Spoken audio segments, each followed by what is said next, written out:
Bien, c'est vrai que je fais une tournée, puis on se pose beaucoup de questions. Il y en a des inquiétudes dans la population, il ne faut pas le nier. Là. Maintenant, le gouvernement libéral, quand il ne respecte pas une promesse, je l'ai dit, mais celle-là, il l'avait promis en campagne électorale. Le sondage a été fait, là. Le projet de loi C-45, je vais le dire, il est passé en deuxième lecture, c'est fait. C'est une question de temps, là. Ça va être légalisé. Je trouve ça étonnant, d'ailleurs, la position de M. Leclerc, que je respecte par ailleurs, là, de faire une campagne là, un petit peu là-dessus, parce que son propre parti n'a fait aucune proposition d'amendement. C'est comme un pop-up qui vient de sauter. On fait une campagne là-dessus. Ça m'étonne. C'est même possible que cette loi-là soit adoptée d'ici le 23 octobre, avant même les élections. On va peut-être arrêter d'en parler bien plus tôt qu'on pense. Donc, mais c'est vrai que le gouvernement a un petit peu traîné les pieds, j'ai l'impression, au niveau provincial, parce qu'on attendait peut-être des développements, mais les gens ne semblent pas prêts. Donc, à partir de maintenant, la question est dans la Cour du Québec. Concrètement, là, il va y avoir des impacts au niveau de la prévention, de la sensibilisation, de l'accompagnement. Il va falloir s'occuper de ça. Il va y avoir des coûts au niveau des soins de santé, de la sécurité publique, l'encadrement de la distribution. Moi, ce qui me choque dans ce dossier-là, c'est que, dans le fond, Ottawa prend les profits, mais reporte au Québec les dépenses. On a même eu le culot du gouvernement libéral de proposer un partage de la taxe sur le cannabis de 50-50, alors que c'est le Québec qui va avoir des déboursés. C'est ça qui est anormal. Elle est éminente, ça s'en vient. Moi, je vais supporter le gouvernement de M. Couillard, aller chercher 100% des taxes, parce que les charges, c'est le Québec qui va les avoir, c'est pas Ottawa. Donc, ça peut être quelque chose de constructif, parce qu'effectivement, il y a les statistiques le démontrent, il y a plus de 30% des jeunes de 13 à 17 ans qui consomment. De légaliser, là, ils vont consommer encore, ça ne changera pas ça. Mais au moins, on va pouvoir faire de la prévention, on va avoir un lien avec eux autres. On passe maintenant à l'avant-dernière question, la question numéro 6. On va parler d'agriculture. Quelle est votre position sur la gestion de l'offre laitière au Canada? L'agriculture, moi, c'est dans mon ADN. Je viens d'une famille d'agriculteurs. Mon père était l'un des fondateurs de l'Expo agricole à Saint-Félicien. De même, il était un importateur de génisses de qualité afin de monter le cheptel de nos fermes dans la région. Ma sœur est vétérinaire, clinique vétérinaire à Saint-Félicien et ici à Debout-Mistassini, Guylaine Leclerc. Mon frère agronome est propriétaire de 2 fermes laitières avec sa femme et ses 2 fils. Mais par contre, le 3 mai 2016, les libéraux de Justin Trudeau ont voté contre une motion en Chambre des communes pour mettre fin à l'importation de lait diafiltré. C'était un enjeu important et ils ont voté contre. Également, les libéraux ont mis sur la table 250 millions, compte tenu de l'entente avec l'Europe. Nous, ce 250 millions-là a été dépensé en 8 jours. Il fallait que les producteurs agricoles mettent de 75 à 80% du montant pour se rénover. Ça n'avait pas de bon sens. Nous, on est déterminés à défendre l'intégralité de la gestion de l'offre. Pour la qualité du produit, bien entendu, ce qui va sur nos tables, et également pour l'occupation dynamique du territoire. Pourquoi? Parce que chaque agriculteur paye le même prix pour le transport, peu importe où il est sur le territoire. Sans ça, si ça n'existe pas, il y a seulement que les fermes proches des grandes villes qui vont exister. Merci beaucoup, M. Leclerc. Madame Dallaire, c'est à vous. J'ai discuté avec de nombreux agriculteurs, agricultrices de la région, M. Barrette ici dans le Haut-du-Lac, M. Gobeil, Lac-Saint-Jean, le syndicat des agricultrices que je côtoie plusieurs fois par année. Et c'est elles qui me disent, c'est eux qui me le disent, la gestion de l'offre est décidément le meilleur système pour l'industrie laitière et également, pas juste pour l'industrie, mais aussi pour la vie de nos régions, hein, parce qu'on a nos fermes familiales et ça occupe notre territoire, nos régions. Alors, on peut être fiers de ce système et c'est un modèle sans subvention. Donc, nous, au NPD, on martèle, on a Sue-Hélène qui est là, notre députée, et elle fait un très bon travail en Chambre. et nos agriculteurs ici dans la région me disent de façon quotidienne, ils sont fiers d'elle. Nous déplorons la brèche qui a été accordée dans l'accord avec l'Union européenne, ainsi que l'absence de compensation dont M. Leclerc a parlé.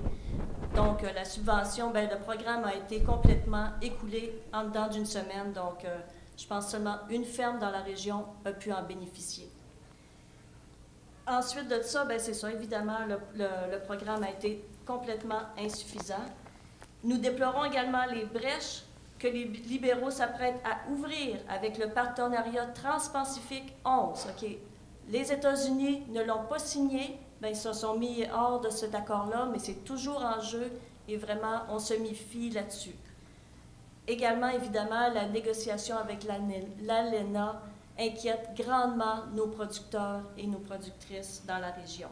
Il est clair qu'aucune brèche n'est possible pour un système intégral de la gestion de l'offre.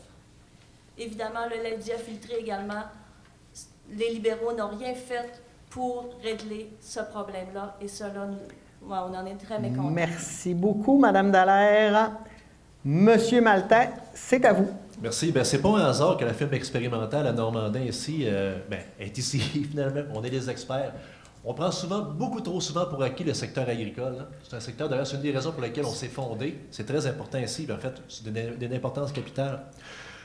J'ai voyagé de partout à travers le monde, puis j'ai vu à des endroits, entre autres en France, en Nouvelle-Zélande, les impacts de changer ce système-là, qui est le meilleur au monde.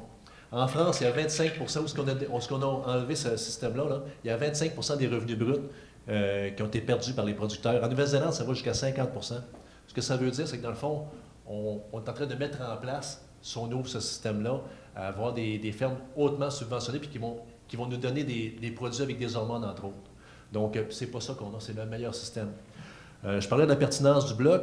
J'étais content, là, il y a 2 semaines, j'étais à Ottawa, puis j'étais présent lorsque le Bloc a présenté, a réussi à forcer le 26 septembre, puis même d'avoir un appui unanime. Ça, je suis content de le dire aussi, à la Chambre, de la Chambre, en faveur de maintenir intégralement la gestion de l'offre dans le cadre des négociations de l'ALENA. Intégralement, ça veut dire que s'il y a une brèche là-dessus, le gouvernement en place, qui est encore là, le Québec ne peut pas négocier. Là. On a toujours des recettes d'un océan à l'autre. Ça veut dire qu'on s'est fait mentir par le gouvernement actuel.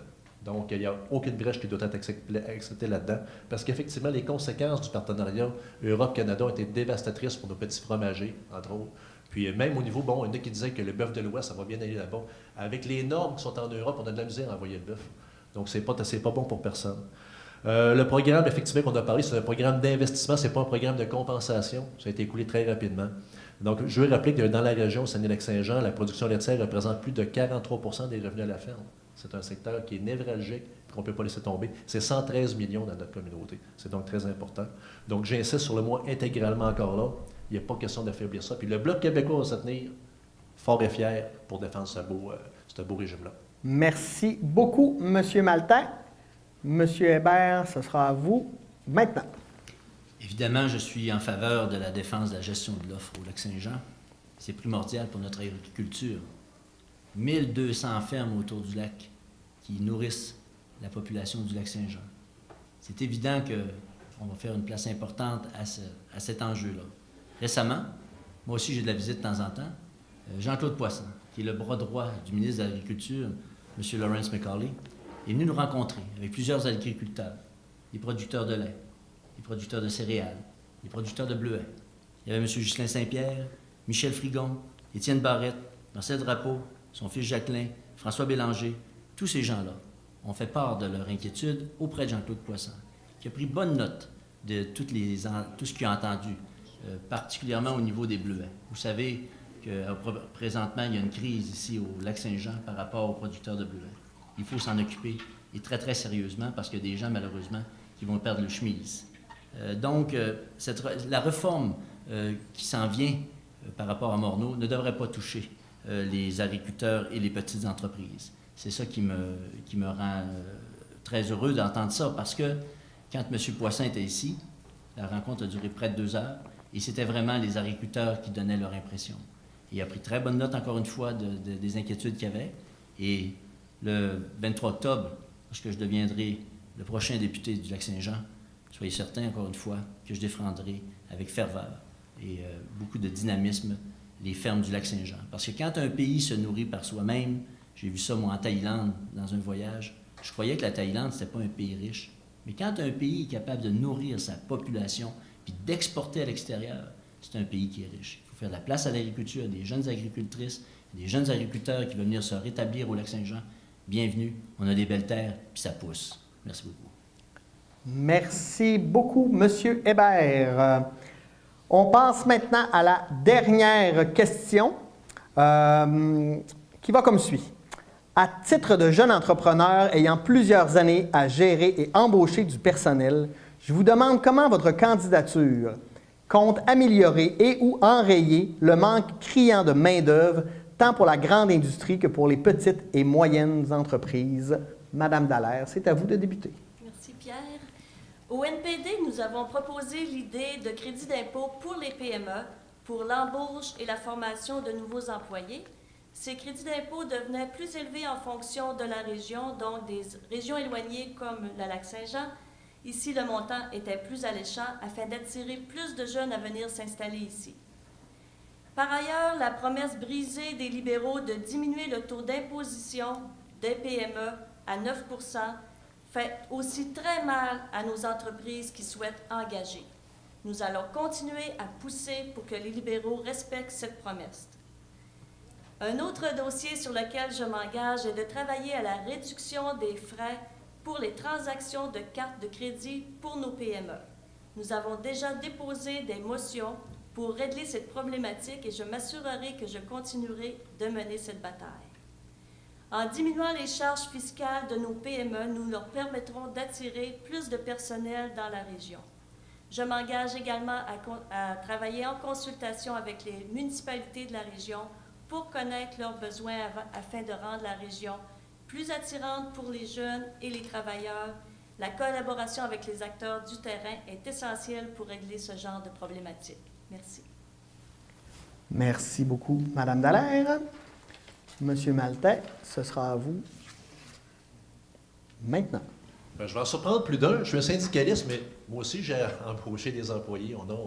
J'ai fait d'ailleurs 3 négociations du côté patronal. Vous ne croyez pas ça? Hein? Donc, effectivement, c'est vrai, c'est dur d'engager des employés. Puis de les garder, la rétention est un enjeu aussi. C'est vraiment difficile. Vous savez, je parlais tout à l'heure du cégep de Saint-Félicien, qui a un étudiant international sur 5 qui vient. C'est quand même impressionnant, ce chiffre-là. Je trouve ça énorme. Mais malheureusement, on n'a pas de mesure d'accompagnement. Après leurs études, ils sont obligés de quitter. Ça, c'est bien dommage.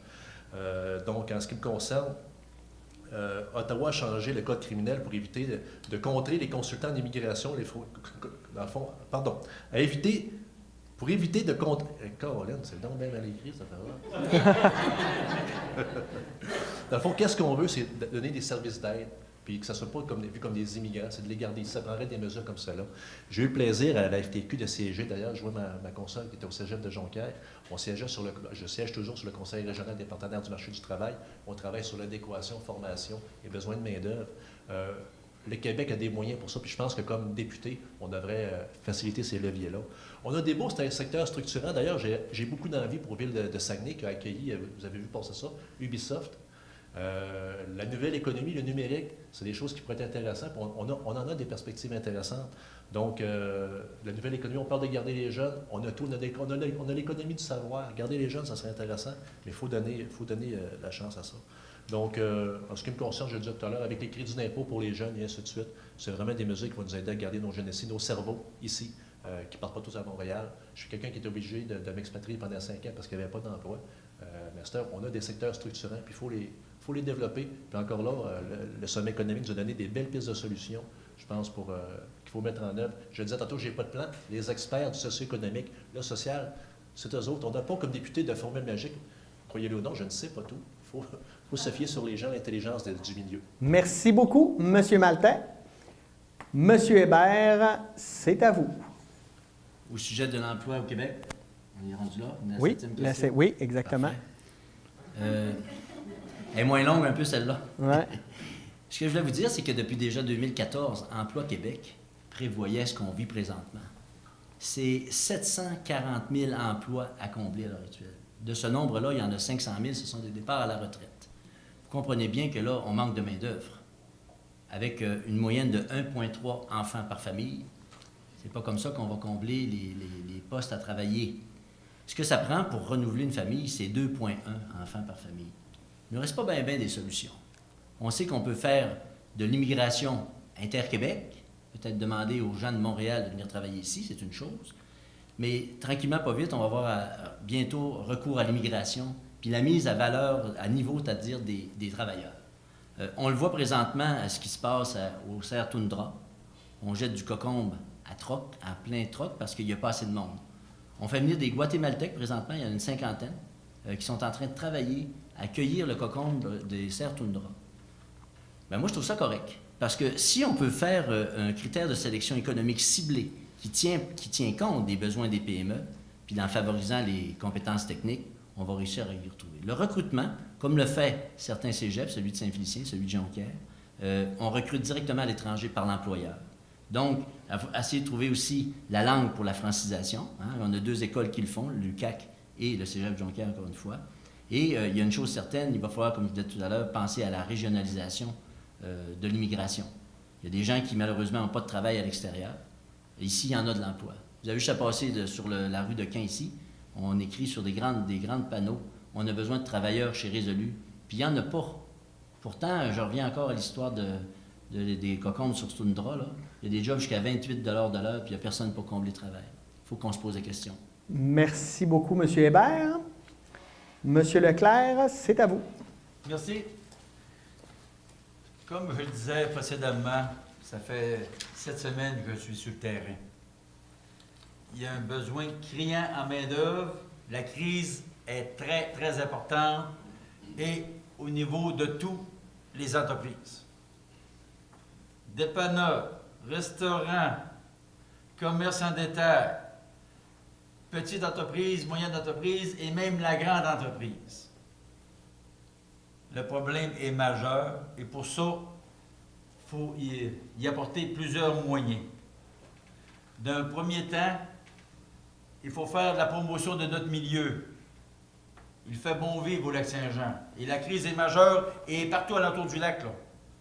Ici, on est dans le Bois-Mistassini, mais qu'on soit à Arvava, Saint-Félicien, à Alma, tout ça, c'est pareil partout. Il faut faire la promotion de notre milieu qui fait bien vivre. On appelle ça le branding des villes. Il faut faire la promotion des titres d'emploi disponibles. C'est quoi les emplois qui sont disponibles pour nos jeunes? Il faut travailler sur la formation. Il faut que les orienteurs disent aux jeunes, ben ici, là, dans nos milieux, là, que ce soit en formation professionnelle ou au cégep, aller dans telle activité, dans telle formation, il va y avoir de l'emploi. Il faut que et ça, je le tiens des entrepreneurs, il faut que les stages soient plus là en entreprise. Et bien sûr, présentement, les fonctionnaires à l'immigration, ils ont tellement de travail avec les immigrants illégaux qu'ils ne sont pas capables de travailler sur les travailleurs étrangers qu'on a besoin, les cerveaux qu'on a besoin pour combler dans nos entreprises, parce qu'il y a des entreprises qui refusent des contrats à l'étranger. Ainsi, le service d'immigration est embourbé. Merci. Merci beaucoup, M. Leclerc. C'était la fin des questions. Maintenant, je vais vous laisser à chacun des candidats 2 minutes pour nous faire, si on était à coup de foudre, ce serait le moment pour vendre votre salade. Speed dating. Oui, speed dating. Donc, on va débuter avec vous, M. Maltin. Oui, pour 2 minutes, c'est à vous.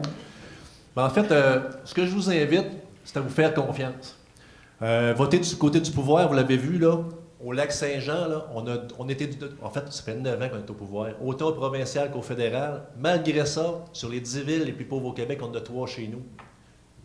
Faites le bilan, là, ça n'a pas donné les fruits que vous espérez. Je vous disais que le Lac-Saint-Jean d'abord, un député du Bloc, là, je ne serai jamais ministre, je vais demeurer dans l'opposition quand je vais être élu, c'est sûr. Cela dit, il n'y a pas plus belle place que dans l'opposition pour parler sans filtre. Vous savez, moi, que je peux dire à peu près n'importe quoi à l'avantage de notre circonscription. Je n'ai pas de compromis à faire pour mes chums de la Colombie-Britannique, puis de l'Alberta, ni du Nouveau-Brunswick. J'ai rien contre eux autres, là. Pas en tout, pas en tout, pas en tout. Mais je n'ai pas de compromis à faire. Moi, je vais être la voix du Lac-Saint-Jean, uniquement, sans compromis et simplement. Je suis quelqu'un de la base. Je l'ai dit tout à l'heure, puis même dans mon parler, vous l'avez découvert, je n'ai pas de prétention de diplomation en politique internationale, blablabla. Pas pantoute. Je suis un gars comme vous autres, la classe moyenne, des gens ordinaires. J'ai une famille. Je me suis d'ailleurs présenté comme un papa.